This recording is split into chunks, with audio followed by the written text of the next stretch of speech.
Hello friends, welcome to new knowledge campus. MPSC संयुक्त गट ब, गट क तसेच सरळ सेवा भरती परीक्षांसाठी आधुनिक भारताचा इतिहास MCQज प्रॅक्टिस सिरीज आपण स्टार्ट केलेली आहे. आजचा सेट क्रमांक आहे 5. प्रश्न 1. क्रांतिकारी चळवळीत सावरकर घराण्याचे फार मोठे योगदान आहे. विनायक दामोदर सावरकर हे महाराष्ट्रातील प्रमुख क्रांतिकारकांपैकी एक होय. सावरकर यांनी इसवी सन 1899 मध्ये नाशिक येथे राष्ट्रभक्त समूह ही संघटना स्थापन केली. यामध्ये पुढीलपैकी कोणाचा प्रामुख्याने समावेश होतो? पर्याय आहेत: 1. त्र्यंबकराव भास्कर आणि सावजी कृष्णा. 2. शीम परांजपे आणि रावसाहेब मोघे. 3. वासुदेव चाफेकर आणि रावसाहेब मोघे. 4. शीम परांजपे आणि वासुदेव चाफेकर. योग्य उत्तर आहे पर्याय क्रमांक 1. त्र्यंबकराव भास्कर आणि सावजी कृष्णा. शीम परांजपे यांच्या साप्ताहिक काळ या वृत्तपत्राचा सावरकरांवर खूप मोठा वैचारिक प्रभाव होता. तत्कालीन महाराष्ट्रातील क्रांतिकारकांवर अशाच क्रांतिकारी विचारसरणीचा वृत्तपत्रांचा फार मोठा पगडा त्या काळी होता. रावसाहेब मोघे हा तार खात्यातील कारकून होता, जो सावरकरवादी होता, जो सरकारी कार्यालयातील महत्वाची माहिती सावरकरांना देण्याचे काम करत असे. त्र्यंबक म्हसकर आणि सावजी कृष्णा यांचा समूह स्थापनेमध्ये महत्वाचा सहभाग होता. राष्ट्रभक्त समूह या संघटनेच्या संस्थापकांपैकी हे दोघे होत. प्रश्न 2. रघुनाथ धोंडो कर्वे यांनी संतती नियमन विषयक अविरत कार्य केले. भारतातील संतती नियमन विषयक कार्यांमध्ये या व्यक्तीने केलेले कार्य स्पृहणीय आणि अविश्वसनीय स्वरूपाचे आहे. या कार्यासाठी आणि विषयाबाबत अनेक पुस्तके, ग्रंथ, मासिकातील लेख असे विपुल लेखन त्यांनी केले. या पार्श्वभूमीवर पुढीलपैकी दिलेल्या पर्यायांमध्ये सर्वात अयोग्य पर्याय कोणता ते निवडा. समाज स्वास्थ्य मासिक. पर्याय 2. वेश्या व्यवसाय. 3. पॅरिसच्या परी. आणि 4. गोष्टी लंडनच्या. योग्य उत्तर आहे पर्याय क्रमांक 4 म्हणजे गोष्टी लंडनच्या. इसवी सन 1927 ते 1953 या कालावधीमध्ये रघुनाथ धोंडो कर्वे यांनी संतती नियमन विषयक समाज स्वास्थ्य हे मासिक संपादित व वितरितही केले. संतती नियमन विषयक अनेक लेख, ग्रंथ आणि विवेचन सादर करणाऱ्या कर्वे यांनी वेश्या व्यवसाय, पॅरिसच्या परी इत्यादी ग्रंथ देखील लिहून याबाबत समाज प्रबोधन करण्याचा प्रयत्न केला. भारतातील संतती नियमन चळवळीचे जनक म्हणून रणधो कर्वे यांना ओळखले जाते. यासाठी त्यांनी स्वतः इसवी सन 1926 मध्ये संतती प्रतिबंधक शस्त्रक्रिया करून घेतली. याद्वारे तत्कालीन समाजातील पुरुषांसमोर एक आदर्श निर्माण करण्याचे कार्य कर्वे यांनी केले. प्रश्न क्रमांक 3. महाराष्ट्राला वृत्तपत्रांचा दीर्घ इतिहास आहे. महाराष्ट्रातील अनेक विचारवंतांनी, समाजसुधारकांनी अनेक विषयांबाबत स्पेशलायझेशन किंवा विशेषीकरण करून अनेक वृत्तपत्र चालू केली. या पार्श्वभूमीवर पुढीलपैकी वृत्तपत्र आणि प्रकाशन स्थळ या दृष्टीने योग्य त्या जोड्या लावा. एका बाजूला वृत्तपत्रांची नावं दिलेली आहेत आणि दुसऱ्या बाजूला प्रकाशन स्थळ दिलेले आहेत. वृत्तपत्रांची नावे: अ. राष्ट्रवीर साप्ताहिक. ब. तेज. क. दीनमित्र. ड.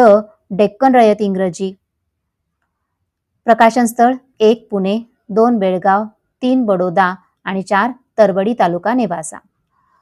ऑप्शन्स दिलेली आहेत: 1. अ1, ब2, क3, ड4. 2. अ4, ब3, क2, ड1. 3. अ2, ब1, क3, ड4. आणि 4. अ2, ब3, क4 आणि ड1. योग्य उत्तर आहे पर्याय क्रमांक 4 म्हणजेच राष्ट्रवीर साप्ताहिक बेळगाव येथून प्रकाशित होत असे, तेज बडोद्यातून, दीनमित्र तरवडी नेवासामधून आणि डेक्कन रयत इंग्रजीमधलं पुण्यातून. प्रश्न क्रमांक 4. यावली, चिमूर आणि आष्टी येथे चले जाव आंदोलना काळात किंवा 1942च्या भारत छोडो आंदोलनादरम्यान नेतृत्व केलेल्या कोणत्या समाजसुधारकाला पुढे अटक करण्यात आली होती? याबाबत पुढीलपैकी सर्वात योग्य पर्याय निवडा. ऑप्शन्स आहेत: 1. स्वामी रामानंद तीर्थ. 2. पंजाबराव देशमुख. 3. संत तुकडोजी महाराज. आणि 4. वसंतराव नाईक. योग्य उत्तर आहे पर्याय क्रमांक 3 संत तुकडोजी महाराज. 1942 चले जाव आंदोलनात भाग घेतल्याबद्दल संत तुकडोजी महाराज यांना अटक करण्यात आली. संत तुकडोजी महाराज यांना त्यानंतर नागपूर कारागृहात ठेवण्यात आले. नागपूर कारागृहात असताना महाराजांनी सुविचार विचारसरणी नावाच्या ग्रंथाचे लेखन केले होते. संत तुकडोजी महाराज यांनी यावल, चिमूर, आष्टी यासह विदर्भातील अनेक गावांमध्ये चले जाव चळवळीच्या काळात स्वतःही आंदोलन केले आणि त्याचसह अनेक जणांना यासाठी प्रेरित केलं.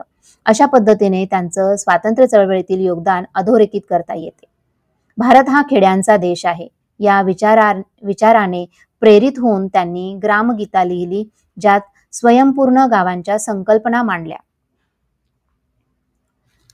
प्रश्न 5. 3 ऑगस्ट 1958 रोजी औरंगाबाद येथे मराठवाडा विद्यापीठाची स्थापना करण्यात आली.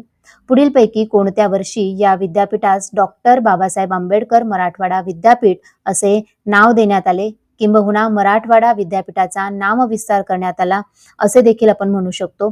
याबाबत पुढीलपैकी सर्वात योग्य पर्याय निवडा. 1.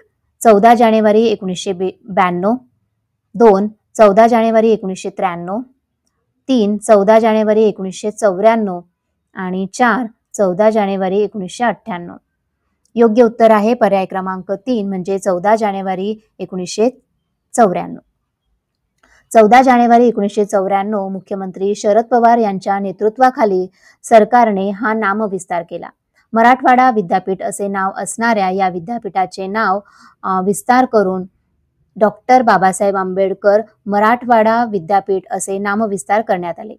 या नामविस्तारास मराठवाड्यातील अनेक संघटना, संस्था तसेच राजकीय पक्षांनी देखील विरोध केला होता. तत्कालीन काँग्रेस पक्षाच्या नेतृत्वाखालील शरद पवार यांनी पुरोगामी महाराष्ट्रामध्ये डॉक्टर बाबासाहेब आंबेडकरांनी जेथे अध्यापनाचं कार्य केलं त्या शहरातील या विद्यापीठास त्यांचे नाव देणे योग्य आहे या विचाराने हा निर्णय घेतला. प्रश्न 6. भारताच्या स्वातंत्र्य लढ्यामध्ये मिठाच्या सत्याग्रहाला खूपच महत्त्व आहे.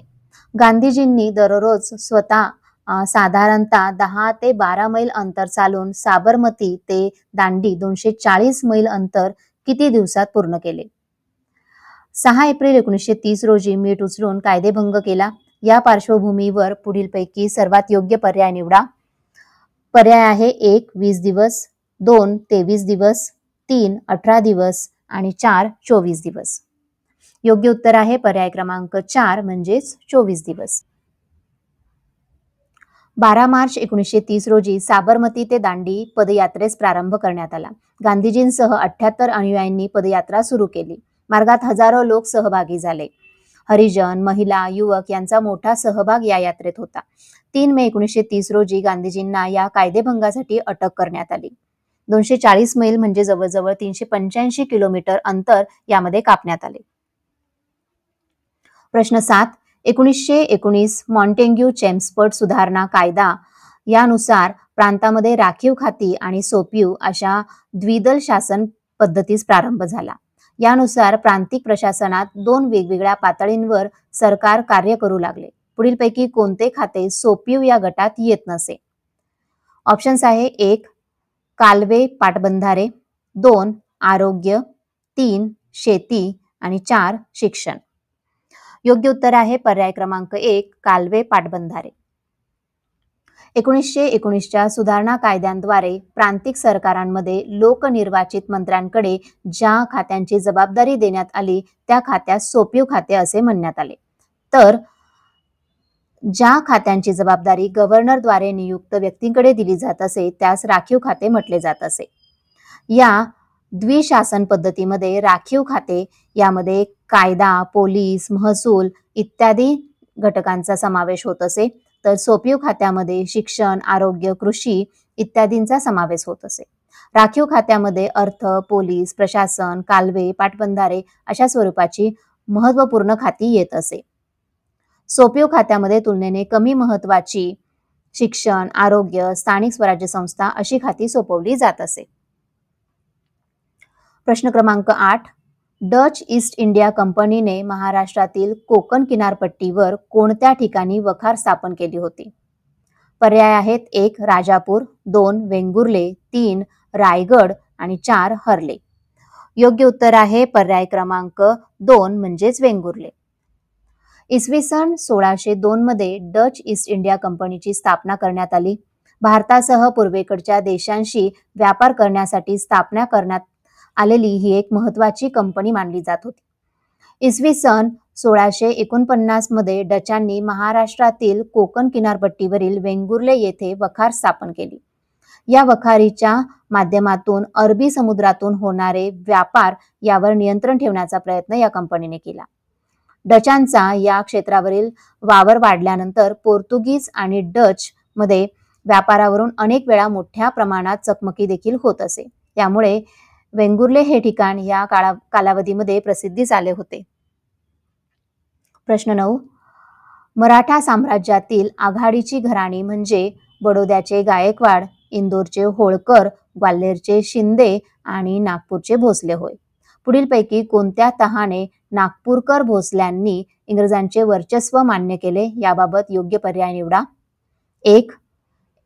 1802 वसईचा तह, 2. अंजनगाव तह 1803, देवगाव तह 1803 आणि 4 यापैकी नाही. योग्य उत्तर आहे पर्याय क्रमांक 3 देवगाव तह 1803. 17 सप्टेंबर 1803 मध्ये देवगाव तह भोसले आणि इंग्रज यांच्यामध्ये झाला. यामुळे भोसले हे मराठा संघातून बाहेर पडले आणि स्वतंत्ररित्या इंग्रजांचे मांडलित्व त्यांनी मान्य केले. या तहाद्वारे नागपूरकर भोसले यांनी त्यांच्या ताब्यात असणारा कटक हा प्रांत इंग्रजांना कायमचा देऊन टाकला. याशिवाय पश्चिम वराड हा प्रदेश निजामाला देण्यात आला. प्रश्न क्रमांक 10. देवबंद चळवळ ही भारतातील मुस्लिमांच्या राजकारणातील महत्त्वाची चळवळ मानली जाते. देवबंद हे शहर उत्तर प्रदेशातील कोणत्या जिल्ह्यात आहे? ऑप्शन्स: 1. लखनौ, 2. अलाहाबाद, 3. सहारनपूर, 4. फैजाबाद. योग्य उत्तर आहे पर्याय क्रमांक 3 सहारनपूर. इसवी सन 1866 मध्ये देवबंद येथे दारुल उलूम या संस्थेची स्थापना करण्यात आली. या संस्थेचा प्राथमिक उद्देश होता की विद्यार्थ्यांना मुस्लिम धर्माप्रमाणे इस्लामी शिक्षण देणे होय. या चळवळीतून धार्मिक शिक्षण संस्था म्हणजेच मदरशांची स्थापना करण्यात आली. यामधून मुस्लिम धर्मीय विद्यार्थ्यांना मुस्लिम धर्माचं शिक्षण देण्यात येऊ लागलं. ही संस्था स्थापन करण्यामध्ये महत्त्वपूर्ण व्यक्ती म्हणजे रशीद अहमद गंगोही आणि मोहम्मद कासिम हे होय. अशाच इतर MCQ सिरीजसाठी आणि माहितीसाठी लाईक करा, शेअर करा आणि सबस्क्राईब करा न्यू नॉलेज कॅम्पसला. धन्यवाद.